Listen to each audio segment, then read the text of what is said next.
So, like the conversation you've been having about the business, looking down the road, do you have any big aspirations on what you see out of the business in the next maybe 6 to 12 months from now?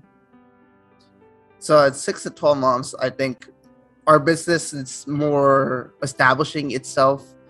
Like we have a lot of work to do, right? And so that's where the time period is spending, is really doing researching, figuring out how we're going to spread our name and get ourselves out there and really start developing products. And so in 6 to 12 months, I can see our brand influence, from a marketing perspective, because I'm the marketing guy.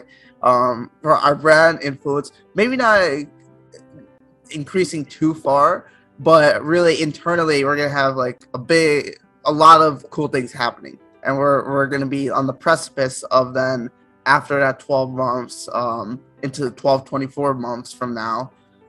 That's when we really hit the ground running, and that's when you'll see a lot of big moves out of us, I would say.